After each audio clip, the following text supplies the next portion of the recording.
वजीर आला नामजद होने के दिन से लेकर अब तक सबसे ज़्यादा जिस बंदे को एजेंसियां तलाश कर रही हैं ना, वो मुराद सईद है। क्योंकि उन्हें इस बात का आइडिया है कि मुराद सईद इमरान खान का वो साथी है जो किसी भी हद तक जाएगा, किसी भी हद तक जाएगा। पॉलिटिकल लोग होते हैं ना, हर एक की एक लिमिट होती है। कोई इस लिमिट तक जाता है, कोई इस लिमिट तक जाता है, कोई इस लिमिट तक जाता है। यानी असद कैसर साहब इमरान खान साहब के वफादार साथी, लेकिन जब वहां पे एक रूलिंग देनी थी कौमी असेंबली में इमरान खान साहब के दौरे हुकूमत में, तो वो कासिम सूरी ने आकर दी थी। तो हर एक का अपना अपना लेवल होता है। एक वक्त आए इमरान खान साहब के बहुत सारे साथियों की बस हो गई, छोड़कर चले गए, बहुत सारे उनके साथ खड़े रहे। गंडापुर इमरान खान साहब का वफादार साथी है, लेकिन उसकी एक लिमिट है ना, उस लिमिट से आगे नहीं बढ़ पाया वो। हाँ, लेकिन गंडापुर से गलती ये हुई कि वो बात कोई और करता था, काम कोई और करता था। वो जब कॉलो फेल में तजाद आ जाए तो फिर पब्लिक नहीं छोड़ती, जब उन्हें समझ आ जाए। अब मुराद सईद जो है वो टारगेट है सबसे बड़ा, टारगेट नंबर 1, इसको पकड़ो, गिरफ्तार करो।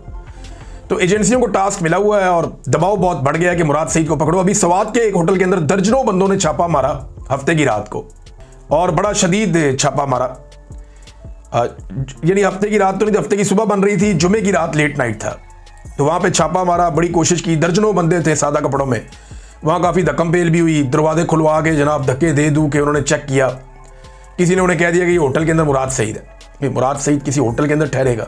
अभी तक रियासत उन्हें पकड़ नहीं सकी, लेकिन मुराद सईद से इनको प्रॉब्लम बहुत ज्यादा है। और उन्हें यह लगता है कि इमरान खान साहब का इतना वफादार आदमी जब तक बाहर रहेगा तब तक सुहेल अफरीदी के ऊपर भी बहुत दबाव बना रहेगा, और मुराद सईद सुहेल अफरीदी को चलाएगा। ये एजेंसियों के दिमाग में चल रहा है कि अगर मुराद सईद अब काबू आ गया तो चीजें काबू करना आसान हो जाएगा। और ये बात कुछ लोगों ने बताई भी है इंटेलिजेंस एजेंसियों को, और ये बात एस्टेब्लिशमेंट तक पहुंचाई गई है बाकायदा कि सुहेल अफरीदी के बारे में याद रखना, ये वही करेगा जो मुराद सईद और इमरान खान चाहेंगे। और ये मुराद सईद का बड़ा बावफा और पुराना साथी है, दोस्त है, तो ये उससे बाहर नहीं निकलेगा। लिहाजा मुराद सईद को पकड़ने की कोशिश की जा रही है। अब छापे वापे 1-2 और भी रिपोर्ट हुए, लेकिन ये एक बड़ा छापा था, मैंने आपको बताया। वो 40-50 बंदे घुस गए एक होटल के अंदर, जाके वहां पे हर चीज ऊपर नीचे कर दी, लेकिन मुराद सईद को ढूंढ नहीं पाए वहां पे भी ये लोग। अब नाज़रीन, सुहेल अफरीदी साहब की इमरान खान साहब से मुलाकात कैसे होगी? मेरी कुछ सोर्सेज से बात हुई है, और जो मेरे पास इत्तला है वो ये है कि मुमकिन है कि आने वाले चंद दिनों में उनकी इमरान खान साहब से मुलाकात हो जाए। वो एक मुख्तसर काबीना बना लेंगे, उसके बाद उनकी इमरान खान साहब से मुलाकात होगी। क्योंकि देखिए, एस्टेब्लिशमेंट अगर इमरान खान साहब से मिलवाती है तो खाली गवर्नेंस के इश्यूज तो नहीं है, दहशतगर्दी के खिलाफ लड़ाई का एक बड़ा अहम मामला है, ड्रोन हमलों का एक बड़ा अहम मामला है। तो जब तक ये अपने लीडर से जाकर नहीं मिलेंगे और ग्राउंड रियलिटी उनके सामने रख के उनके साथ बातचीत नहीं करेंगे, तब तक मामला आगे बढ़ेगा नहीं। एस्टेब्लिशमेंट इस बात से डरती है कि इमरान खान साहब कोई तहरीक चलाने का कह देंगे, तो तहरीक का मोमेंटम तो वैसे भी बन रहा है, और आने वाले दिनों में बहुत सारे और जलसे जुलूस भी होने जा रहे हैं, जिनमें जो सुहेल अफरीदी हैं वो शिरकत करेंगे, और खैबर पख्तूनख्वा का मोमेंटम ऊपर की तरफ जाएगा, जो अब जाना शुरू हो गया है। यानी दोबारा मोमेंटम बनाना बहुत मुश्किल था, लेकिन एक नया वजीर आला लगाने के बाद इमरान खान साहब ने अपनी पार्टी को फिर से मोमेंटम दे दिया है। नाज़रीन, गजा में जंगबंदी के हवाले से खबरें छप रही हैं, और डॉन न्यूज़ के मुताबिक गजा के अंदर दोबारा से हमले का ऐलान कर दिया गया, और हमले का जो ऐलान है वो इसराइली वजीर आज़म ने किया, और उसके बाद जो है वो वहाँ पे बमबारी हुई है काफ़ी। अल-शिफा अस्पताल जो है उसको भी दोबारा नुकसान पहुंचा है। कुछ ऐसी जगह जो बहाली जहाँ पे की जा रही थी वहाँ पे भी बमबारी हुई है। तो इसराइल ने एक मरतबा फिर बमबारी शुरू कर दी है गजा में, डोनाल्ड ट्रंप की यकीन दहानी के बावजूद। अब वो सारे लोग जो उछल उछल के शोर मचा रहे थे वो अब एक दूसरे का मुंह देख रहे हैं कि जनाब इसराइल तो बात ही नहीं मानता, तो बदमाशी है, वो फिर से बार बार वो जब दिल करता है वो फिर बमबारी कर देते हैं। नेतन्याहू ने इस हमले का हुक्म दिया, बमबारी शुरू हो गई। हमास ने भी इसमें एक ऐलान किया, उन्होंने कहा जी आज जो मिली है हमें लाश, जो दूसरी लाश है वो वापस करने का अमल हम मुअत्तल कर रहे हैं, क्योंकि इसराइल ने एक मरतबा फिर खिलाफ वर्जी की है मुआहदे की, जिसके तहत जंगबंदी हुई थी। और अल-कस्साम ब्रिगेड ने जोर देते हुए कहा कि इसराइल की किसी किस्म की जारियत की वजह से लाशों की तलाश, खुदाई और लाशें निकालने के अमल में रुकावट होगी, और इसके नतीजे में लाशों की वापसी ताखीर का शिकार होगी। हमास ने रद्द-ए-अमल में कहा कि इसराइल गजा में एक दफ़ा फिर जारहियत के लिए मन घड़त और बेबुनियाद इल्ज़ामात आयद कर रहा है। नाज़रीन, एक तरफ बहुत तनकीद हो रही है हुकूमत के ऊपर कि आप पाकिस्तानी फ़ौज को गजा में क्यों भेज रहे हैं, दूसरी तरफ हुकूमती वज़रा अजीब अजीब और अलग अलग किस्म के बयान दे रहे हैं। वज़ीर इत्तलात का स्टेटमेंट आता है, वो कहता है जी 20,000 फौजियों की रवानगी या उनको भेजे जाने के हवाले से जो खबर है वो झूठी और मनगढ़ंत है। वज़ीर दिफा आकर कहता है कि ये मसला ज़ेरे गौर है और अभी फाइनल नहीं हुआ, और वो कहता है ये तो बड़ी सआदत है कि फ़लस्तीनियों की हिफाजत के लिए हमारी फ़ौज वहाँ पर पहुँच जाए। एक और वज़ीर है, वफाकी वज़ीर, इसका स्टेटमेंट बड़ा इंटरेस्टिंग है। ये दानियाल चौधरी, ये पार्लिमानी सेक्रेटरी इत्तलात है।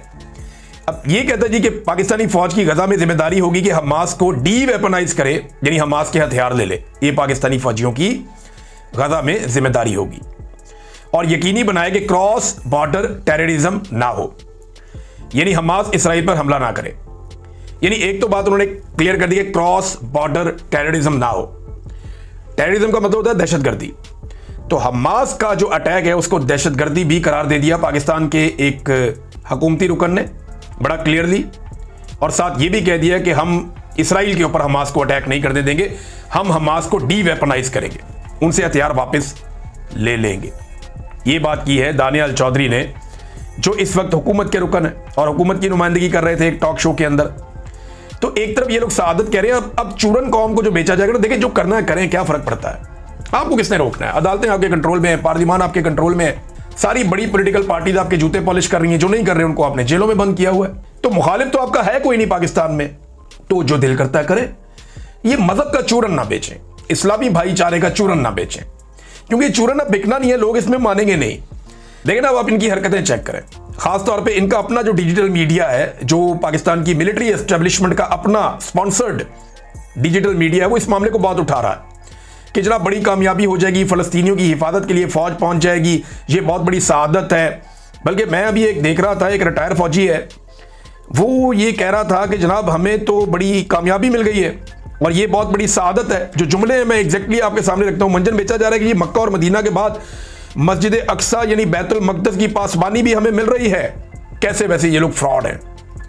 बैतुल मक़दस की पासबानी आपको डोनाल्ड ट्रंप लेकर दे रहा है और नेतन्याहू की मंजूरी से लेकर दे रहा है। आप लोगों को पागल समझते हैं कि आपको बैतुल मक़दस की पासबानी मिल रही है। क्या आप ये भी जानते हैं कि बैतुल मक़दस का फासला कितना है गजा की पट्टी से? 100 किलोमीटर का, और वो 100 किलोमीटर का फासला जो है उसके बीच में इसराइल है, जिसको आप तस्लीम नहीं करते, और इसराइल कभी भी आपको वहां से गुजरने नहीं देगा। क्या इसराइल ने यह तस्लीम कर लिया है कि बैतुल मक़दस भी आज़ाद है और वहां पे भी पाकिस्तानी फौज चली जाए और जाकर वहां पे हिफाजत का काम संभाल ले? क्या यह बात की इसराइल ने? मैंने तो नहीं सुनी। वो तो कह रहे हैं जी हम वेस्ट बैंक को भी अपने साथ मिला लेंगे। वो तो गजा की पट्टी को पूरा खाली करने के मूड में नहीं है। एक इलाका उन्होंने खाली किया है, बाकी इलाके भी उन्होंने वहां पे कब्जा किया हुआ इस वक्त। तो ये जनाब हमास को गैर मुसल्लह करने और इसराइली सरहदों को महफूज बनाने की जिम्मेदारी है, और डोनाल्ड ट्रंप ये कह चुके हैं कि ये काम हम नहीं करेंगे, वो फौज करेगी जिसे हम चुनेंगे। अब तक इतना ही, अपना ख्याल रखिएगा, अपने इस चैनल का भी। अल्लाह हाफ़िज़।